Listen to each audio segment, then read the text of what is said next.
정욕으로 기도하면 응답받지 못한다.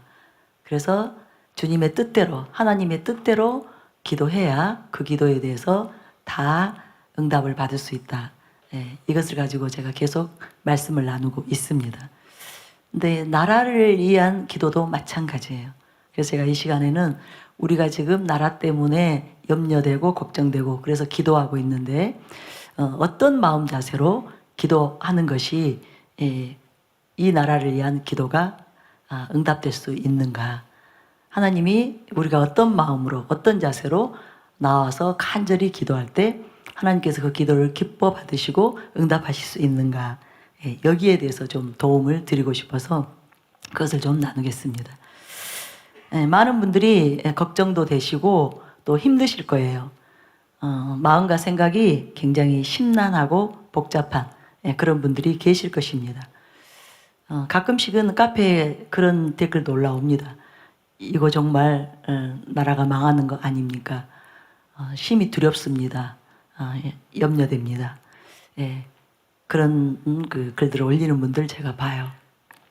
그래서 저도 때로는 어떤 소식들 들려올 때 정말 너무너무 황당한 말도 안 되는 그런 소식들이 들려올 때 낙심이 될 때가 있습니다. 아마 여러분들도 그러실 거예요. 그래서 어떤 분들은 이대로 끝나는 거 아닌가? 이제 희망이 없는 거 아닌가? 포기해야 되는 거 아닌가? 그런 마음이 들어오실 수 있습니다. 그런데 그때 저도 그렇게 좀 이축이 되고 힘들어할 때 하나님께서 갑자기 저에게 두 가지를 말씀하셨어요. 일단은 저에게 그 문제, 지금 되어지고 있는 상황, 거기에 붙들리지 말라고 하셨어요. 그리고 저에게 두 가지 사실을 기억하라고 하셨는데, 첫째는 성경에서 말씀하고 계신 그 하나님이 어떤 하나님이신가, 그것을 먼저 생각하라고 하셨습니다. 그리고 두 번째는, 첫째는 하나님이 누구이신가, 어떤 하나님이신가, 그것을 저에게 생각하라고 하셨고요. 두 번째는 그동안 제 개인적인 삶 가운데서 하나님이 어떻게 역사하셨는가, 어떤 은혜를 베푸시고 어떤 은총으로 저를 지키고 보호하셨는가, 그것을 생각해 보라고 하셨습니다. 그리고 또 교회예요. 저희 사랑하는 교회. 저희 사랑하는 교회에 많은 어려움이 있었습니다. 많은 아픔들이 있었습니다. 수많은 공격들이 있었습니다. 이 교회를 무너뜨리려 하는 원수의 집요한 그런 공격들이 있었습니다. 그런데 그동안 하나님께서 사랑하는 교회 가운데 어떻게 역사하셨는가, 교회를 어떻게 지키고 보호하시고 이에 이르게 하셨는가, 그리고 지금은 오히려 더 견고하고 더 아름답고 더 성경적이고 정말 그 롤 모델이 될 수 있는, 이 시대의 모델이 될 수 있는 그런 교회로 세워주셨잖아요. 하나님이 그것을 생각해 보래요. 네 개인적인 삶 가운데 내가 어떻게 역사했고 또 사랑하는 교회 가운데 어떻게 역사했고, 그래서 그것을 통해서 내가 어떤 하나님인지 그것을 생각해 보라고 하시면서 이 나라에 대해서도 이 민족에 대해서도 하나님은 동일하신 하나님이라는 것을 기억하라고 하셨습니다. 그러면서 이 나라의 지난 날을 돌아보라고 하셨어요. 이 민족이 어떤 상황 가운데 하나님의 도우심과 은혜로 어떤 그 문제 가운데서 참 하나님께서 축복하시고 지금과 같은 이런 자유와 번영 그리고 높은 수준의 삶을 누리게 하셨는가. 여러분이 잘 아시죠? 우리가 일본의 나라를 빼앗기고 주권도, 그죠? 인권도, 모국어까지 다 잃어버렸던 민족이었죠. 식민지 가운데서 압제당하고 멸시당하고 착취당했습니다. 너무나 가련하고 불쌍했던 민족이었어요. 그럼에도 불구하고 전 세계 누구 하나 관심을 갖고 도와줄 수 없는 그런 상황이었어요. 그리고 6.25 전쟁으로 완전히 초토화되었죠. 나라가 완전히 이제 깨자반이 난 것입니다. 그리고 보세요. 이 나라가 얼마나 작은 나라인지. 눈꽃만큼 하죠. 눈꽃만큼 해서 세계 지도에서 찾을 때 좀 힘든 나라, 찾기가 힘든 나라. 그리고 또 그렇게 일제 식민지하에 있고 또 6.25 전쟁을 겪으면서 얼마나 가난한 나라가 되었는지, 세계에서 가장 가난한 나라 가운데 하나였던 이 나라였잖아요. 그런데 하나님께서 지금까지 어떻게 역사하셨는가, 어떤 은혜를 베푸셨는가.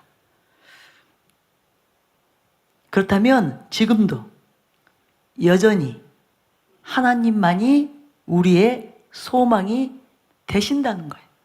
이 민족의 소망이 되신다는 거예요. 그래서 우리가 여전히 하나님을 바라면, 하나님을 구하면, 하나님께 나아가면, 그죠? 바른 태도, 바른 자세로 하나님께 그렇게 나아가면 하나님이 반드시 우리의 기도를 들으시고 저와 여러분을, 이 민족을 도와주신다는 거예요. 함께 하신다는 거예요.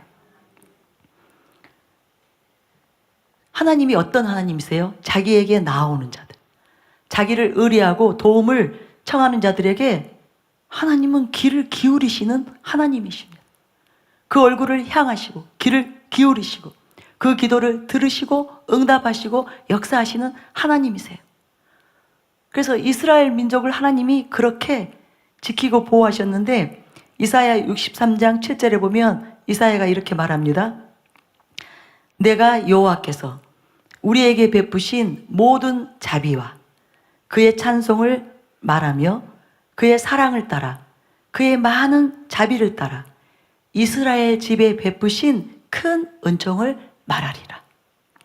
이렇게 기록된 것처럼 지금 우리가 이 시점에서 하나님이 그동안 우리 민족에게 어떤 자비를 베푸셨는가, 어떤 은총을 베푸셨는가, 그것을 돌아보고 그것을 말하며 그 하나님을 붙잡으라는 거예요. 여전히 그 하나님을 신뢰하고 끝까지 경외하면서 하나님께 나아오라는 것입니다. 절대로 포기하지 말라는 거예요. 두려워하지 말고 염려하지 말고 낙심치 말고. 지금까지 이 민족을 그렇게 수렁에서 건지셨죠. 그죠? 진토 가운데서 건지신 그 하나님이 여전히 살아계시고 그 하나님은 여전히 이 민족을 구원하시기를, 살리시기를 원하시는 하나님이심을 알고 그렇게 하나님께로 나아오라는 것입니다. 그래서 제 생각이 수습이 되었어요.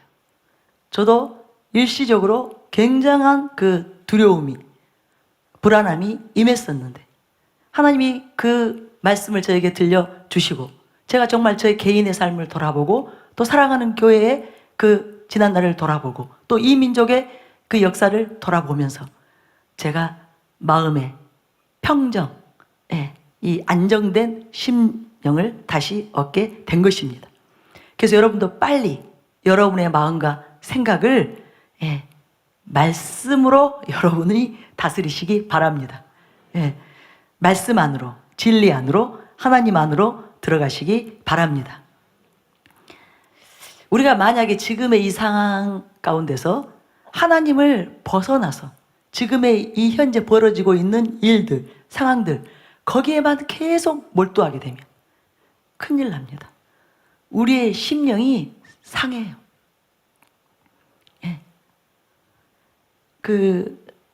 베드로후서 2장 7절부터 8절 말씀 보면 이런 말씀이 있습니다. 그 의로운 롯이 소돔성에 있을 때 그 마음이 상했다고 기록되어 있어요. 제가 읽어드릴게요. 무법한 자들의 음란한 행실로 말미암아 고통당하는 의로운 롯을 건지셨으니 이는 이 의인이 그들 중에 거하여 날마다 저 불법한 행실을 보고 들으므로 그의 의로운 심령이 상함이라. 즉, 이 롯이 끊임없이 괴로움을 당했다는 거예요. 그 사람들의 불법한 그 행실들을 보고 날마다 보고 들을 수밖에 없었기 때문에 끊임없이 괴로움을 당한 거예요. 그런데 그 심령 상태로 계속하면 이제 원수가 틈을 탑니다. 마귀가 틈을 타요. 지금 저희도 마찬가지 상황이죠. 너무나 악하고 불의한 수많은 소식들이 달마다 들려오고, 그런 소식, 그런 뉴스를 접할 때마다 지금 저와 여러분의 심령이 심히 고통을 당하고 있는 거예요. 그런데 이것을 이대로 방치하고 그리고 계속 거기에만 몰두하게 되면 큰일 납니다. 이 환경에서부터 우리가 벗어나야 돼요. 우리가 이기는 길은 이 문제, 이 환경, 여기에 붙잡히고 여기에 휘둘리고, 그래서 근심하고 걱정하고 두려워하고, 그렇게 되면 절대로 이 문제가 제대로 해결되지 못합니다. 수습이 되지 못해요. 빨리 이 상황에서 우리가 벗어나서 하나님께로 돌이켜야 돼요. 말씀으로, 진리로 돌이켜야 됩니다. 그래서 우리의 마음과 우리의 생각이 그런 소식들로, 그런 문제들로 가득 채워지는 것이 아니라 말씀으로, 하나님으로 충만하도록 해야 됩니다. 이렇게 어려우면 어려울수록, 문제가 크면 클수록 더 예수님으로 충만해야 돼요. 성령으로 충만해야 돼요. 그래야 믿음도 강력해지고, 우리가 이 혼란 속에서, 이런 혼돈 가운데서 하나님의 뜻을 명확하게 분별하고, 그리고 하나님의 뜻대로 기도해서 이 원수의 계계를 무너뜨리는, 이 원수들을 다 파쇄하고 무너뜨리고 큰 승리를 거두는 그 역사가 일어나는 것입니다. 그래서 제가 여러분에게 나라를 내팽개치라는 말 아니에요. 또 소식도 듣지 말라는 것은 아니에요. 그런 소식을 우리가 접하고 그런 소식들을 대하지만 빨리 듣자마자 말씀으로 돌이키라는 것입니다. 하나님께로 나아가라는 거예요. 진리로 이 상황을, 지금의 이 상황들을 판단하고 분별해서 여러분은 이제 어떻게 이 원수를 이렇게 반격해서 물리칠 것인가, 이길 것인가, 여기에 대한 답을, 대처를 해야 된다는 것입니다.